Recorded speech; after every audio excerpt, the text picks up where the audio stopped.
tupande miti kwa wingi. Mazingira, mazingira, tuyatunze kwa makini.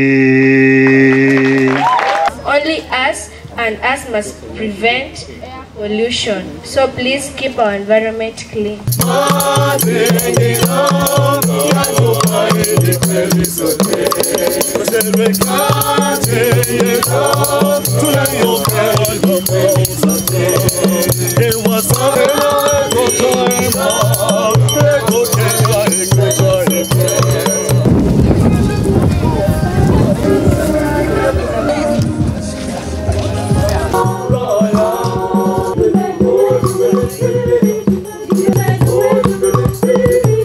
Na unapopata ukiwa nyumbani, tafadhali jongea. Soka kidogo ni shida.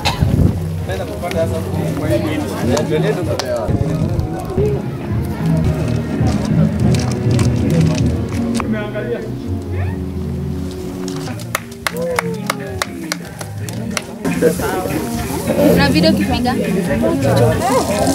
Makofi yanapopanda. Bwana mazingira. Kila mtu atafute shimo yake. Finya.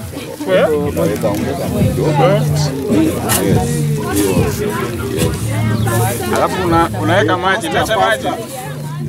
Pasta hapa.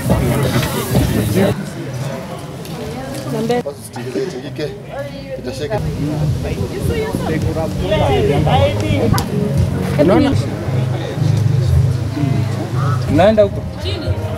Amesema ni chini. My names are Geoffrey Hosea Nyariki. I'm a geography teacher.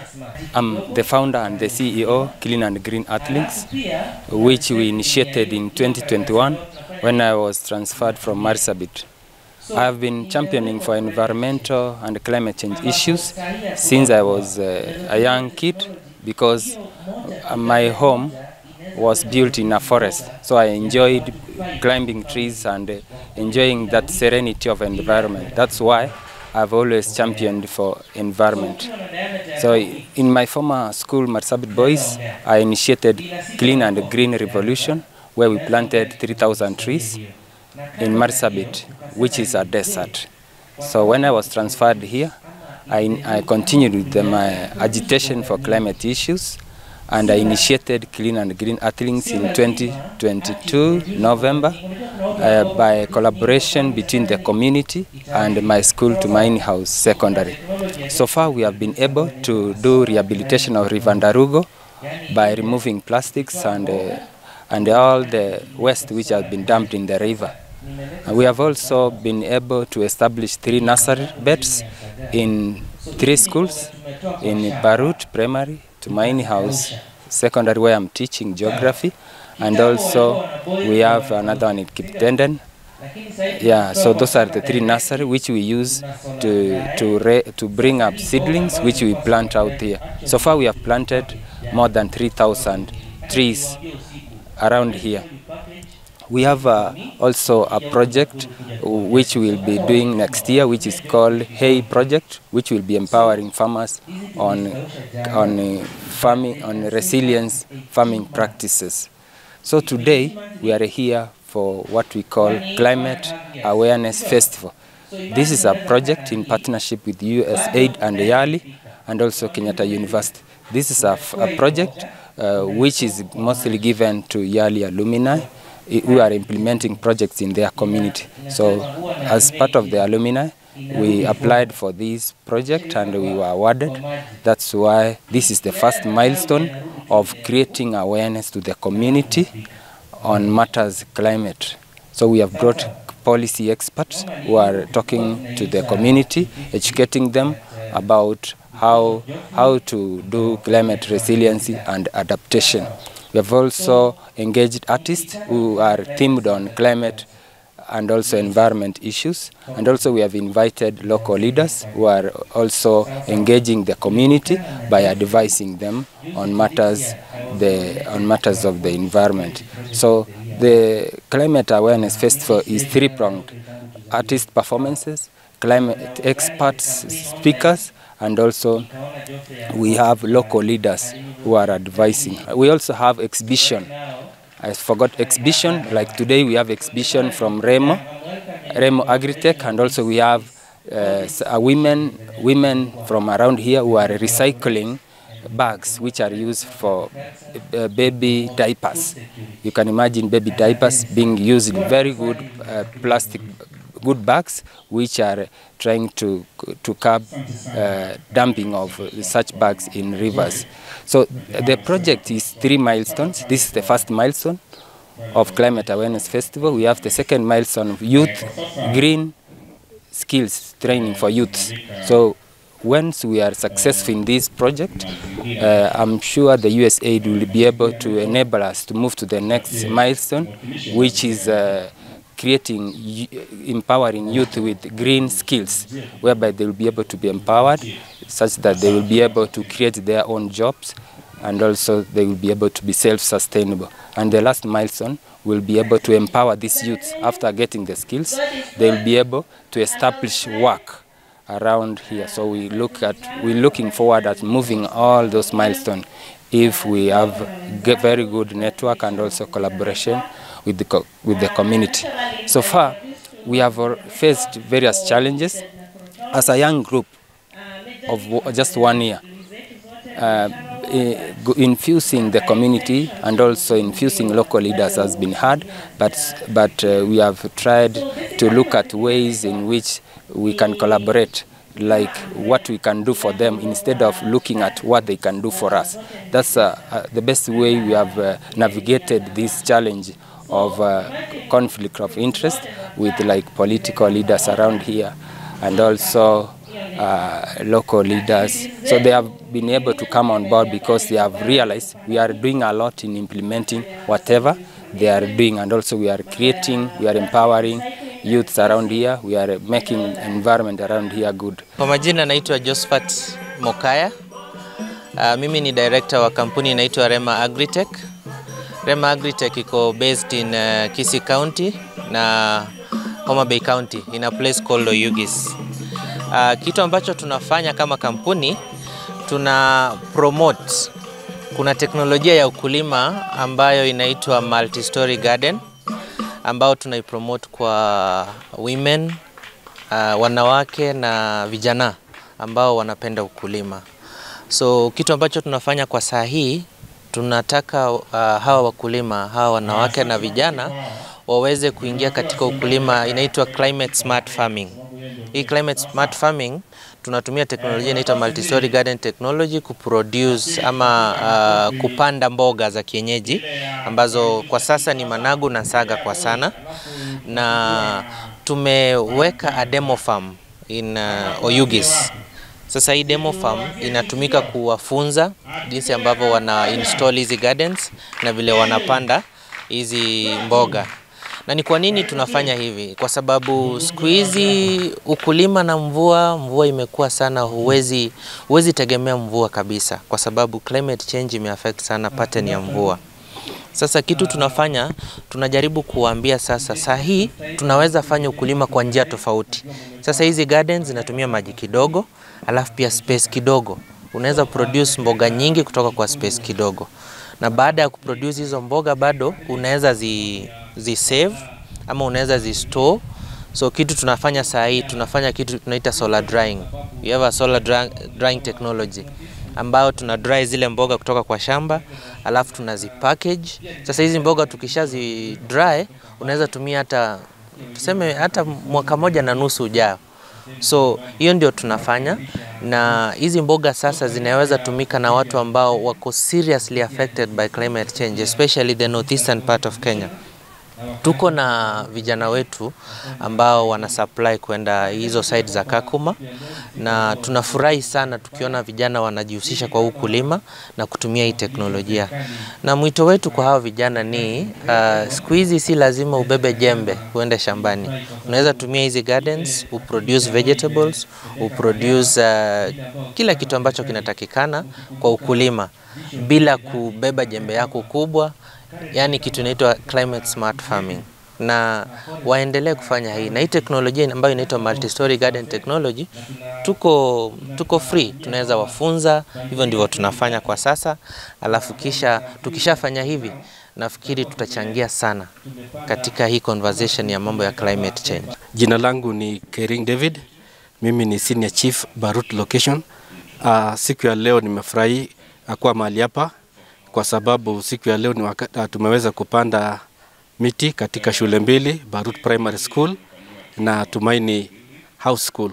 Kwa hivyo mimi kama mwakilishi wa serikali katika nyanjani nashukuru sana kwa sababu tunaona ya kwamba kama tutashirikiana ama tutacollaborate na other actors kama Clean and Green Earthling, tutaweza kufikia ile lengo letu kama serikali ya kupanda at least 10% vile tulikuwa tumepewa by the year 2030 tuwe tumepata coverage ya 10%.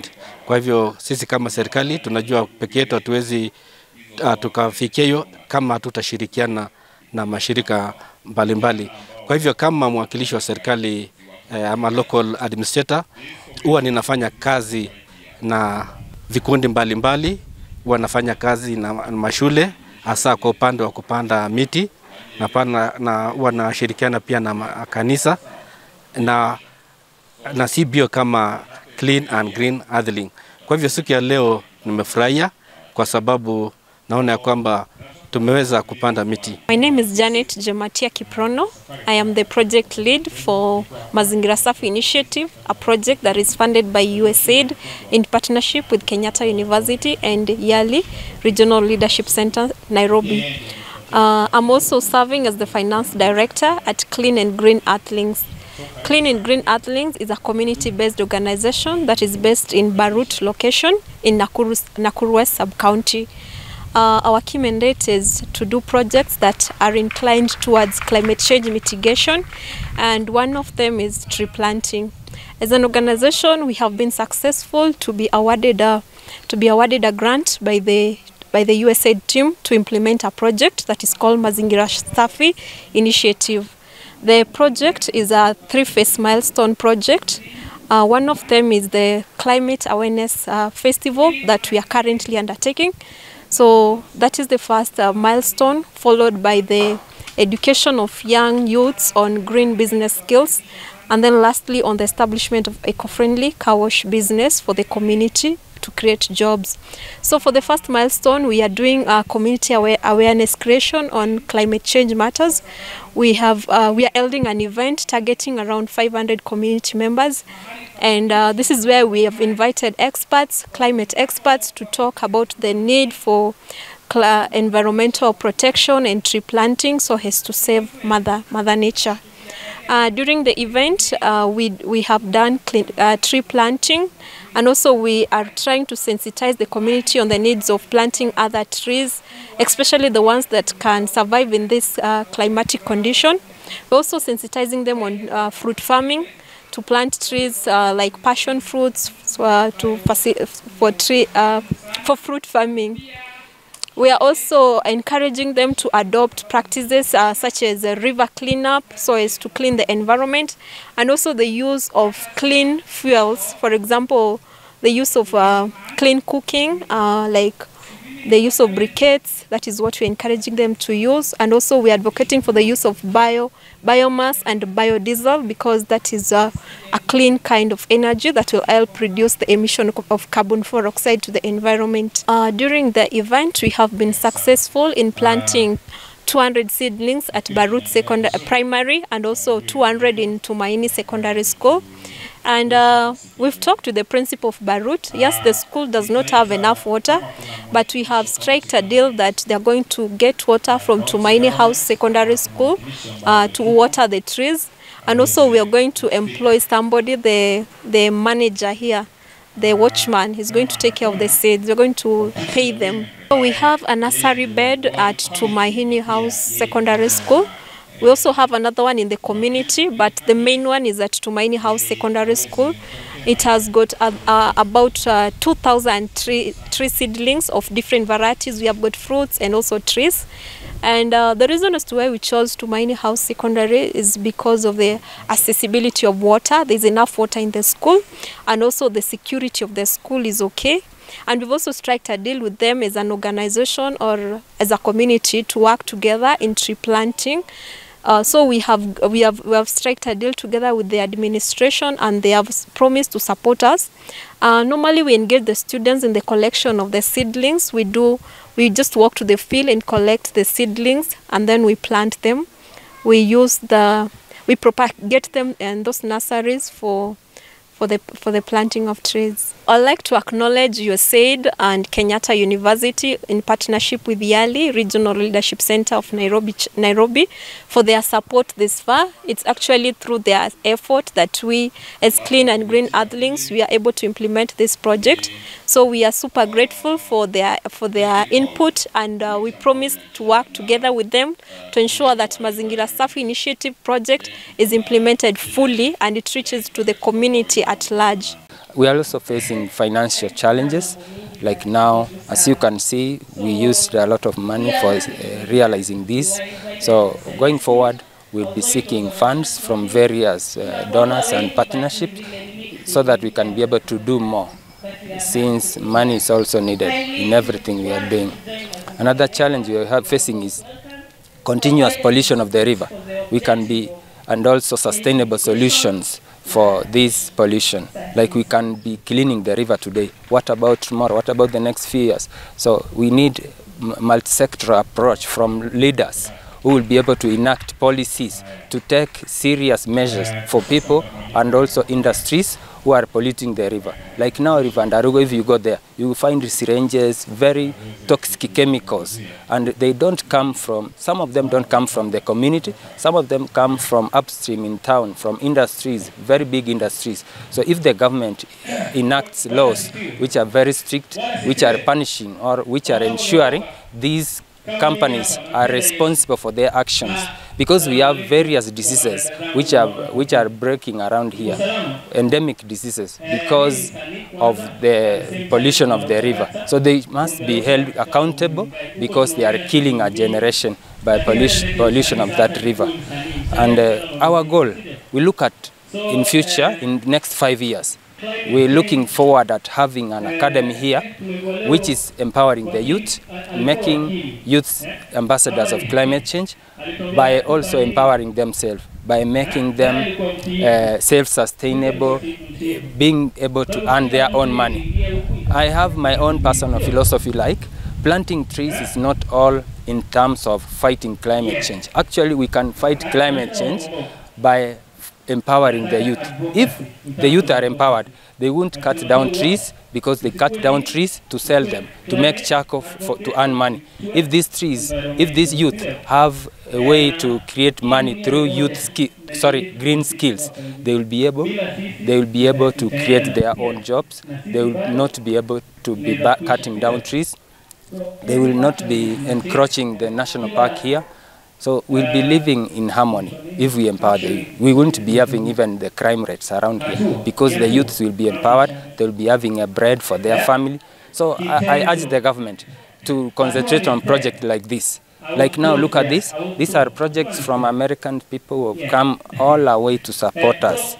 So we engage, we urge the government, the local government, and also the national government to ensure to support such initiative, because we are doing their work, we are complementing their work. Like now we are educating Kenyans, so they should be able to support us, and I really appreciate so far the county government supported us, and I say they can do more. They can do more, like more than this. like now we're looking forward to have a youth academy which is training on green skills. If we do well, we collaborate well, we'll be even having more partners on board who will be able to help us empower the youth around here. I have seen projects like this move along, empower youths, millions of youths, and also make them very reliable people in government. So those are our goals, and we are looking forward for the government coming on board, fully coming on board to not only us, but also other initiatives like this, which are empowering the communities. We are engaging the youth because they are the future. Like now, I'm more than 35 years. I might not be here in the next 100 years, but the youth will be there. So if we don't empower them right now, if we don't tell them what they are doing right now, then who will be doing it when we are not there? So we are creating a sustainable solution in terms of environment. That's why we are engaging our students. And another reason we are engaging students is that students are an extension to the community. If you tell one student, then you have told 100 students out there, 100 community members. But if you tell a teacher or an older person, it won't diffuse to so many people as it can diffuse from a young kid. So kids can be able to diffuse or disseminate information to the community more than adults, because they interact with a young man can interact with 10 kids in an hour, but an adult, he will discuss with just one person for 5 hours. So those are the major reasons why we are engaging our students. There are some gaps in terms of whatever we are doing. Even the way we are planting trees, we have to get education, because sometimes we use plastic bags in terms of bringing up the seedlings. I appreciate Kenya Forestry because they have come up with a way of bringing up bags which are biodegradable. So the community needs to be educated that sometimes you can do harm by trying to do good. So you can try to conserve the environment by planting trees using plastic bags. So when you litter them around, you are even doing more harm. So you need to be educated that this tree, you need to nurture it. Like now we've planted trees today. We need to be educated like now. Just planting a tree is not enough. Nurturing is even more important, because once a tree grows like this one, which are around here, a lot of efforts must be taken, even more than the efforts which were taken when it was being planted. So the community needs to be trained and empowered in terms of how to nurture trees better, and also to be aware on any kind of negative activities which they might do without realizing when they are in the process of conserving the environment. Maybe they realize they are doing retrogressive activities without notice. Yes, they need to get empowered. Kando na hiyo kuproduce hizi vegetables, pia tunafanya uhamasisho, tunatrain hawa vijana kuestablish nurseries, especially in Kisii County na Homa Bay County. Na tumefurahi sana, tumekuja hapa Nakuru na tumeona jinsi ambavyo ili shirika lina promote mambo ya indigenous trees, especially indigenous tree seedlings kupanda. Na nafurahi sana tumepanda hizo seedlings, nimeziona, na hizi ndizo tunataka kwa sasa. We don't need exotic trees. Tunahitaji hizi indigenous trees ambazo zinasaidia kuhifadhi mazingira. Na kwa kusema kweli, hapo awali hizi indigenous trees zimepotea, ndio maana tunaona mazingira yameharibika. So afadhali turudi pale, tuhamasishe vijana wa promote hizi nurseries za indigenous trees, ndivyo waweze conserve the environment. Kusema kweli, tukihifadhi mazingira, especially tukipanda hizi indigenous trees, kwanza wacha tu nikwambie kitu. Kwa sasa wanyama wa pori wamepungua kabisa. Ni kwa nini? Ni kwa sababu tumeharibu haya mazingira ambao wamekuwa wakiishi. Na haya mazingira, mingi ya miti ambayo yako kwa haya mazingira ni hizi indigenous tree species. So tutasave wanyama wa pori bado, na bado hawa wanyama wetu ambao tunatunza nyumbani, bado watapata mazingira mazuri ya kuishi, kwa sababu ninajua hii temperatures, hali ya joto itapungua na wanyama wetu wa nyumbani pia watakuwa sawa. Sasa tukishatunza haya mazingira, tutakuwa na wanyama wa pori wengi, many tourist attraction sites, na hawa watu ambao wana visit Kenya, the tourists, wataongezeka kwa sababu bado tutakuwa na vitu mingi za kuonyesha. Kando na wanyama, hata hizi miti zinasaidia. Alafu pia bado wakija si pesa wanaleta, na ekonomi yetu ita improve. Na vijana watasaidika hapa mashinani na kote Kenya mzima. Kwa majina yangu naitwa Mary Wangoi Ndegwa.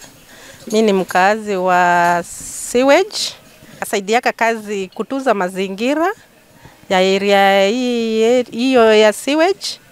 Kazi yangu ni kushona Nigeria bag, vitu mingi, pia gunia ya diaper, na inanisaidia. Nilifikiria hivyo kwa sababu siku hizi hakuna kazi. Sasa kusunguka tu door to door kutafuta kazi, nikaona ninaweza jiajiri mimi mwenyewe. Ndio nilifikiria kwenda kutafuta hizo vitu zinatupa ovyo ovyo, na nikaona ninaweza create kazi na inanisaidia kimaisha na nijikimu kimaisha. Tengeneza zinasaidia sana, kama hizo kuweka mwavuli, bag za kuweka mwavuli ya pikipiki, hiyo pia inasaidia sana. Na pia hiyo nguo kukinyesha anavaa asisikie baridi, juu unajua vifo vingi zinatokana na baridi. Sasa ndio nilifikiria kushona hata nguo rongi na kikoti, akivaa tu hivyo haizinyeshewa. Pia na hema, na washonea hema kupitia ile gunia, anatumia kuanikia mahindi ama kuweka kwa ceiling ya nyumba. Inafaa sana, hata imenifurahisha. Na hata ningeuliza hata kama ni kuenda mahali, kila mahali kutangaza hiyo hali ya mazingira, inaweza kuwa mzuri sana. Ningependa tu niambia wananchi ya kwamba tarehe 13 mwezi wa 11 tulikuwa tumepewa siku ambayo ilikuwa ni tree growing day, na siku hiyo tunajua tulipanda miti mingi, na wacha tu niseme kwamba haikuwa ni kupanda miti, lakini sasa baada ya kupanda miti tuitunze hiyo miti. Tusiite ni planting day, lakini tree growing, kwa sababu kabla ya miti nje kuwa ni mti inahitaji utunzi. Kila wakati wa ukame inabidi tunanyunyizia maji, na pia tunaiangalia kwamba isiharibiwe labda na mifugo. Kwa hivyo nafurahi, na siku ya leo naweza nikasema kwamba ni siku ambayo imefana. Tayari nishaongea na management wa hizo shule mbili, na wamenihakikishia kwamba wataitunza, na pia nimewaambia kila wakati nitakuwa nina zuru shule kuziangalia kama ni kweli inatunzwa, na kama watafanya hivyo itakuwa ni furaha. Kama serikali tuko na lengo ya kupanda miti mingi, ningependa tu niwaambia kwamba wasi wanaongojea mpaka siku ambao tumepewa, lakini kama wananchi kule manyumbani kila mwezi wahakikisha at least wamepanda hata kama ni miti 10, na wahakikisha kwamba wameitunza ili ikagrow ikuwe ni miti kubwa. Pia kuna wale ambao wako na wanapenda kukata miti ovyo. Hii ni honya ambao ninapeana kama afisa wa serikali, ya kwamba kama utapatikana unakata miti ovyo, hata kama ni mti wako, hakuna vile tutakuwa kama serikali tunahimiza miti ipandwe na wewe utakuwa unakata. Tutakuchukulia sheria na tutakustaki. Kuna wale ambao wanaishi karibu na mto, kuna sehemu ambao tunaita riparian land. Pale tukishirikiana na Clean and Green Earthling tumeweza tukapanda miti katika riparian land along River Njoro, na wale ambao wanaishi karibu na mto pia ninawaambia kwamba waitunze hizo miti, na kama watapatikana wakikata miti especially along the riparian land, nitawachukulia hatua.